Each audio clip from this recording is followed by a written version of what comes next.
محمد نبینا وفا جلوہ دکھانے کے لیے آپ اس کاسائے گلشن کو سجانے کے لیے آپ بیتاب نگاہوں کا بھرم ٹوٹ نہ جائے، بیتاب نگاہوں کا بھرم ٹوٹ نہ جائے، اس سوہی محفل کو جگانے کے لیے ماشاءاللہ مولانا شکیل صاحب بڑی محبت کرتے ہیں آپ کی سماعتوں کے حوالے سے، مولوی شاداب، مولانا ابو نصر، مولانا ابو ذر، سبھی کی سماعتوں کے حوالے سے حضرت کا استقبال کہ تیری یکتائی ہر ایک رنگ میں چھائی ہے، تیری یکتائی ہر ایک رنگ میں چھائی ہے، سارا مجمع تیرے جلووں کا تماشائی ہے، اے بلبل شیدا تو نے سنا ہے ہنس ہنس کر، اب جگر تھام کے بیٹھو حضرت کی باری آئی ہے۔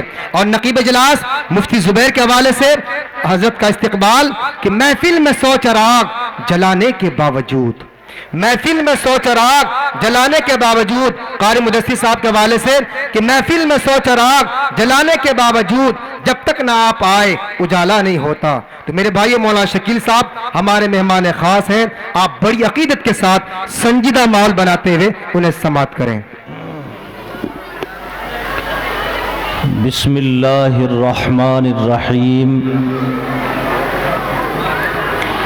الحمد للہ رب العالمین والعاقبۃ للمتقین والصلاة والسلام علی سید المرسلین وعلی آلہ وصحبہ اجمعین، اما بعد،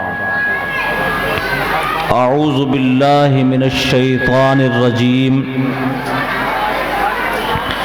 بسم اللہ الرحمن الرحیم، یا ایہا الذین آمنوا قوا انفسکم واہلیکم نارا وقودها الناس والحجارہ، وقال النبی صلی اللہ علیہ وسلم خیرکم من تعلم القرآن وعلمہ، او کما قال علیہ الصلاة والسلام۔ قابل قدر حضرات علماء کرام اور معزز حاضرین جلسہ، پردہ نشین خواتین اسلام، وقت بہت زیادہ ہو رہا ہے اور دین کی اہم اور ضروری باتیں مختلف شکلوں میں بزرگان دین اور مدرسے کے طالب علموں کے ذریعے تقریر، مکالمے، نعت شریف، مختلف پہلوؤں سے دین کی ضروری باتیں آپ سب سماعت فرما چکے ہیں، اور جلسے سے متعلق جتنے کام ہوتے ہیں وہ تقریباً تمام کام ہمارے سامنے آ چکے ہیں۔ اب بالکل جلسے کا آخری وقت ہے، دستار فضیلت ہو جائے گی، اس کے بعد دعا۔ لیکن اب کہ اللہ کا فضل ہے، جلسے میں آپ حضرات کو دیکھ کر بے حد خوشی ہو رہی ہے کہ آپ کا مدرسہ ترقی کی طرف گامزن ہے۔ ہمارے محترم حضرت مولانا مفتی زبیر صاحب اب باغ ڈور مدرسے کی ان کے ہاتھ میں ہے، اور تمام کمیٹی کے ذمہ دار کہ مدرسہ کچھ ترقی کی طرف جا رہا ہے۔ مدرسے کو ناظم، تجربے کار، باصلاحیت اور باصلاحیت کے ساتھ ساتھ صالحیت، اللہ کا فضل ہے مفتی زبیر میں دونوں چیزیں موجود ہے۔ آپ باصلاحیت بھی ہے اور صالحیت بھی موجود ہے، تو نظم و نسق مدرسے کا ان حالات میں کہ جب تمام مدارس کا عروج اور مدرسے اجڑ گئے، ان حالات میں بھی آپ کے مدرسے کو مفتی زبیر صاحب نے سنبھالے رکھا۔ اور اس زمانے میں کہ جب بڑے بڑے کاروبار لوگ اپنے کاروبار کے اعتبار سے پریشان حال ہے، ان تمام حالات میں مدرسے کو تنزلی سے ترقی کی طرف لے جا رہے ہیں۔ تو آپ حضرات سے میری درخواست یہ ہے کہ تمام اعتراضات اور اشکالات کو دور کر کے اور تنقید اور تنقیص کا نشانہ نہ بنا کر کام کرنے کا محبت کے ساتھ مفتی زبیر صاحب کو موقع دیا جائے اور محبت کی نظروں سے دیکھا جائے، اور جو چھوٹی موٹی غلطی ہو جاتی ہے ان کو نظر انداز کرنے کی ضرورت ہے۔ تو یہ آپ کے بچوں کے لیے، نسلوں کے لیے ایک بہت بڑا کامیابی کا قدم اٹھا کر چل رہے ہیں، تو آپ بھی ان کے حوصلوں کو، جذبات کو بڑھاتے رہیں گے انشاءاللہ۔ خیر، مجھے ایک دو بات عرض کرنی ہے۔ تقریر تو آپ سن چکے ہیں اور تقریر کرنے کا اب موقع بھی نہیں ہے، ضرورت بھی نہیں ہے۔ ایک دو سوال کر کے میں بات ختم کروں گا۔ دیکھو، آج ہم سب لوگوں کو ایک فکر یہ لگی ہوئی ہے کہ میرے بعد میری نسلوں کا کیا ہوگا۔ ہر آدمی کے ذہن میں بس رات دن یہی فکر اور کڑھن ہے کہ میرے مرنے کے بعد میری نسلوں کا کیا ہوگا۔ تو اپنی نسلوں کے اسی فکر کو لے کر جائیداد کی فکر ہے، کاروبار کی فکر ہے، شادی کی فکر ہے، مکان کی فکر ہے، روٹی روزی کی فکر ہے، یہی رات دن کڑھن اور فکر آدمی کو ستا رہی ہے۔ لیکن میں اس سے آگے بڑھ کر ایک فکر آپ کو دلانا چاہتا ہوں۔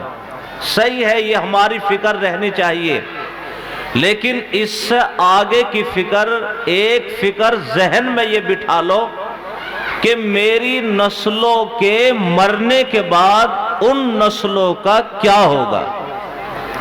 یہ فکر اپنے ذہن میں بٹھا لو کہ میری نسلوں کے مرنے کے بعد میری نسلوں کا کیا ہوگا۔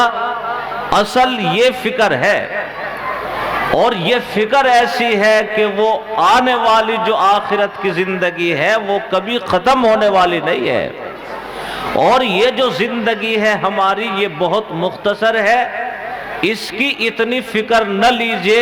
یہ زندگی، اس کا تو بیڑا پار ہو جائے گا، لیکن میری اور آپ کی نسلیں جو مرنے کے بعد ان کا مستقبل ہے اس کی فکر کیجئے۔ اور اسی فکر کو لے کر انبیاء علیہم السلام کی بھی یہ فکر رہی۔ قرآن میں مختلف واقعات ہے اسی فکر کو لے کر، وہ واقعات سنانے کا مقصد نہیں ہے اور وقت بھی نہیں ہے، لیکن میں بس ایک چھوٹا کر کے واقعہ سنا دوں۔ دیکھو، حضرت یعقوب علیہ السلام بہت بڑے پیغمبر گزرے ہیں، اور اللہ تعالیٰ نے ان کی نسلوں میں سب سے زیادہ نبی پیدا فرمائے، اور نبوت کے ساتھ ساتھ اللہ تعالیٰ نے ان کو حکومت اور سلطنت عطا فرمائی۔ حضرت یعقوب علیہ السلام پیغمبر، بہت بڑے آدمی، اور حضرت یوسف کے بھی والد ہیں۔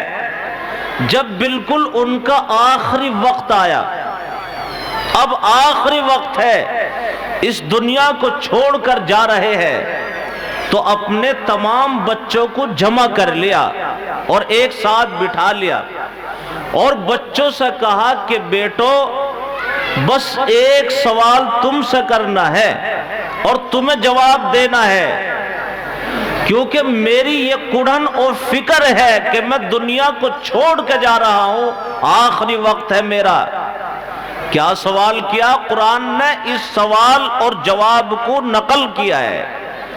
قرآن کہتا ہے ام کنتم شہداء اذ حضر یعقوب الموت اذ قال لبنیہ ما تعبدون من بعدی۔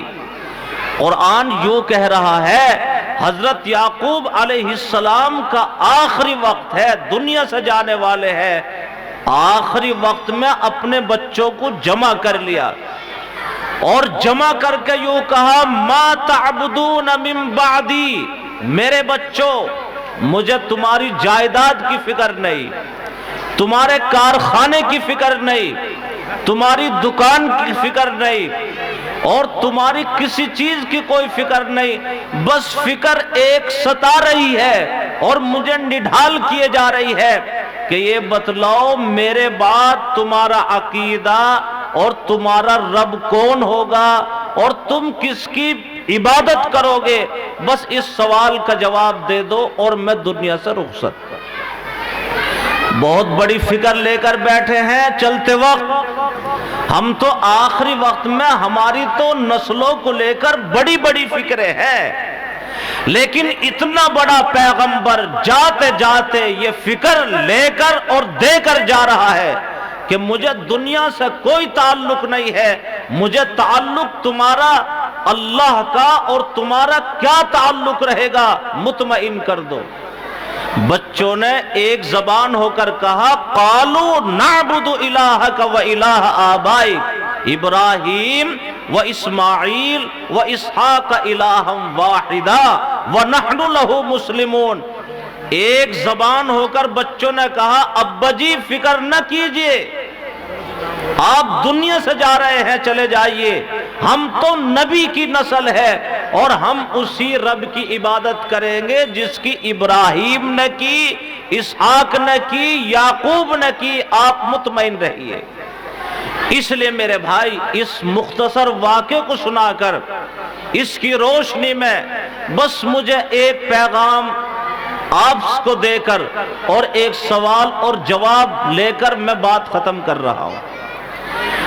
بتاؤ آج ہم اس ملک میں ہیں اور ملک کے حالات اس وقت خطرناک ہے اور مستقبل بھیانک نظر آ رہا ہے کہ مسلمان اس وقت اچھی حالات میں اس ملک میں نہیں ہے اور مسلمانوں کو ارتداد کی طرف دھکیلنے کی کوششیں کی جا رہی ہے اور پورے ہتھ گھنڈے استعمال کیے جا رہے ہیں۔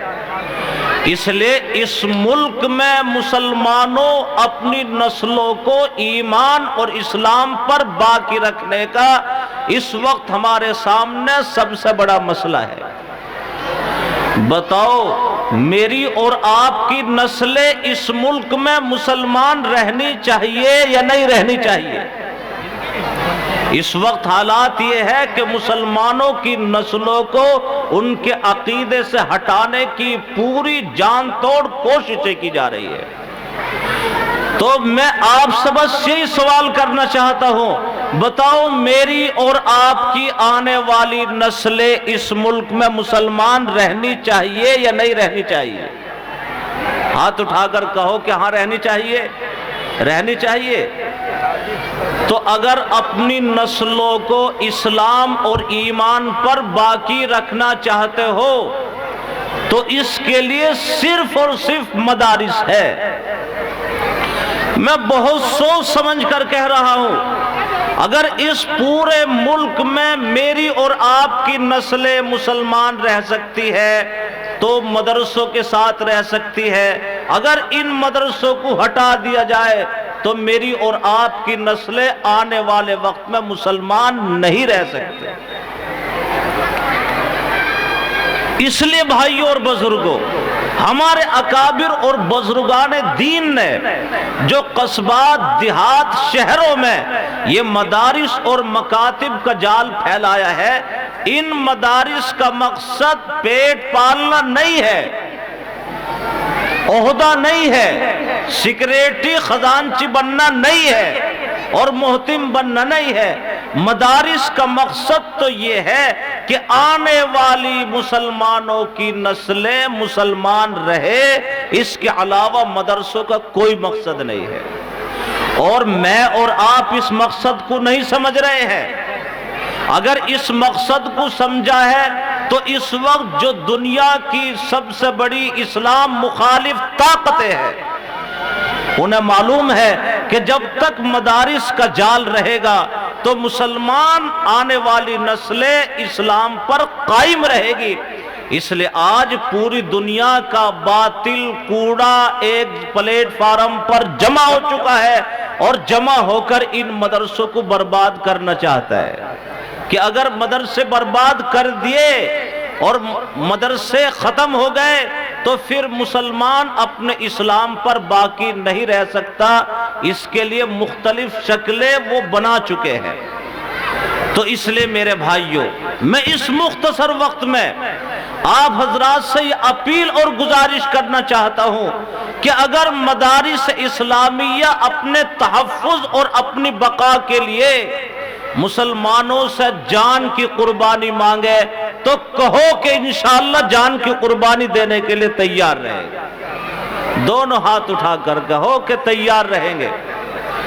اور اگر اپنے تحفظ اور اپنی بقا کے لیے مسلمانوں سے مالی قربانی مانگے تو کہو کہ انشاءاللہ مال کی قربانی دینے کے لیے بھی تیار رہیں گے۔ اب بھی دونوں ہاتھ اٹھاؤ۔ اب لگا ہے کہ واقعی جلسہ پچپیڑے میں ہو رہا ہے اور ضلع میرٹھ کے تمام جلسوں میں ایک بڑا جلسہ پچپیڑے کا بھی سمجھا جاتا ہے۔ ابھی ہمارے مفتی زبیر بتا رہے تھے کہ شیرپور اتنے روپے آئے۔ میں کل بھی شیرپور کے جلسے میں تھا، اسی وقت بڑے مدرسے میں گیا تو وہاں 42 لاکھ روپے آئے، اور کل ان کے چھوٹے مدرسے کا جلسہ تھا، وہاں 14-15 لاکھ روپے آئے۔ اور مجھے ان کے جلسوں میں کہنا پڑا کہ بھئی پیسے اب نہ دو، بس کرو بس کرو۔ اور میں نے ان سے کہا کہ میں بہت جلسوں میں جاتا ہوں لیکن میں کہیں نہیں کہتا کہ پیسے نہ دو، تمہارا شیرپور ایک ایسا مدرسہ ہے جو مجھے کہنا پڑ رہا ہے کہ بس کرو بس کرو۔ تو جیسے وہ بڑا جلسہ، اسی طرح یہ تمہارا بھی چھوٹا جلسہ نہیں، بڑا جلسہ ہے۔ ہم نے ابھی منڈالی کے جلسے میں کہا، منڈالی میں لوگ ایسے ایسے کہ جو 5-5 لاکھ روپے جلسے میں دے رہے ہیں، اور کل بات ہوئی کہ جس نے پچھلی دفعہ 5 لاکھ دیے وہ اب کی 7 لاکھ دینے کے لیے تیار ہے۔ منڈالی کے چھوٹے مدرسے میں جلسہ ہوا تو وہاں 30 لاکھ روپے آئے، بڑے کا 6 مارچ میں ہے، اس میں آئیں گے انشاءاللہ۔ تو اس لیے بھئی ضلع میرٹھ کے مدرسوں کے جو جلسے ہو رہے ہیں ان جلسوں میں تمہارا جلسہ کمزور نہیں ہے۔ اور یاد رکھو، اگر پچپیڑے کا جلسہ کمزور ہو گیا ان حالات میں تو دوسرے جلسے تو اور کمزور ہو جائیں گے۔ یہ جلسہ تو مورچے پر ہے، ادھر جو ادھر سڑکوں سے ادھر ادھر بستیاں ہے وہ نظر نہیں آتی، یہ جلسہ اور یہ مدرسہ اہم جگہ پر ہے۔ اس لیے میں آپ سے اپیل کرنا چاہتا ہوں، بتاؤ پچپیڑے کے بہادر لوگوں، اپنے جلسے کو کمزور رکھو گے یا تمہارا جلسہ پچھلے جلسے سے طاقتور ہوگا؟ بتاؤ طاقتور ہوگا یا نہیں ہوگا؟ ہاتھ اٹھا کر کہو کہ انشاءاللہ طاقتور ہوگا انشاءاللہ۔ اور ابھی آپ حضرات اس کا مظاہرہ بھی کریں گے کہ ہمارا جلسہ طاقتور ہے۔ تو میں یہ عرض کر رہا تھا کہ اگر مال کی ضرورت پڑے گی تو قربانی دینے کے لیے تیار رہیں گے انشاءاللہ۔ اور پچپیڑے کا جلسہ ان جلسوں میں ہے۔ دیکھو ادھر ادھر جلسے ہوتے ہیں تو شیطان زیادہ کوشش نہیں کرتا اور جاتا بھی نہیں ان جلسوں میں، لیکن یہ جلسہ ایسی جگہ ہو رہا ہے، کتنے گاؤں ان سے منسلک ہے، اور جو ضلع میرٹھ کا سب سے بڑا شیطان ہے، اس شیطان وہ خود آتا ہے اور جتنے علاقے میں چھوٹے موٹے جلسے یا چھوٹے موٹے گاؤں ہے، سب شیاطین کو یہاں بلا لیتا ہے پچپیڑے۔ کیا کرتے ہیں وہ اتنی بڑی جماعت شیطانوں کی آ کر؟ ان کا مقصد جلسہ سننا نہیں ہے، وہ جو سب شیطان علاقے کے آ گئے، اور ہم تو یوں دیکھ رہے ہیں کہ ادھر ہررا کھوائی سے بھی ادھر ہی آ گئے شیطان۔ وہ کیا کر رہے ہیں؟ جلسہ سننے کے لیے، تمہیں شاباشی دینے کے لیے نہیں، وہ آ کر پورے پچپیڑے میں تہلکا مچا رکھا ہے، اور ہر چوراہے اور ہر گلی پر شیطانوں کی جماعتیں کھڑی ہوئی ہے، تمہیں نظر نہیں آ رہے ہیں، لیکن وہ تقریر کر رہے ہیں۔ تقریر بڑی لچھے دار تقریر۔ اپنی تقریر میں کیا کہہ رہے ہیں؟ شیطان کی تقریر کو اللہ نے قرآن میں بیان فرمایا، اور شیطان ہر گلی چوراہے گھر گھر جا کر اور بڑے بڑے ذمہ داروں کے پاس جا کر شیطان یوں کہہ رہا ہے، الشیطان یعدکم الفقر ویأمرکم بالفحشاء۔ یہ شیطان کی تقریر ہے جو اللہ نے قرآن میں بیان فرمائی۔ سارے شیطان ٹولی جماعت بنا کر اور دروازوں پر چوراہوں پر یوں کہہ رہے ہیں کہ کان کھول کے سن لو، جلسے میں نہ چلے جائیو۔ اگر جلسے میں چلے گئے تو وہاں تو جان کی مال کی قربانی مانگیں گے، اور اگر تم نے مال کی قربانی دے دی تو تم غریب ہو جاؤ گے۔ یہ شیطان کی تقریر چل رہی ہے۔ لیکن جیسا آدمی ہوتا ہے شیطان بھی اس کا اتنا ہی طاقتور ہوتا ہے۔ اگر آدمی پہلوان تو اس کا شیطان بھی پہلوان، اور اگر عالم ہے تو اس کا شیطان بھی عالم ہی ہوتا ہے۔ تو تم بہادر لوگ ہو، اس لیے تمہارا شیطان بھی بہادر ہے، تو اس کو ڈھانے کے لیے اللہ نے بڑے بڑے فرشتے بھی بھیج رکھے ہیں۔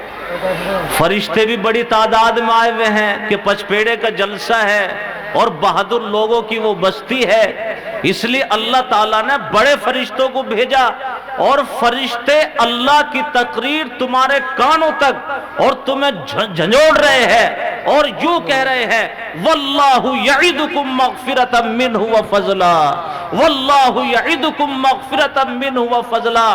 پچپیڑے کے مسلمانوں گھبرانے کی ضرورت نہیں ہے، اللہ کہہ رہا ہے کہ لا محدود خزانوں کے مالک تو ہم ہیں، اور ہمارے خزانے بھرپور ہیں، کوئی کمی کبھی آئی نہیں سکتی، اس لیے گھبراؤ نہ۔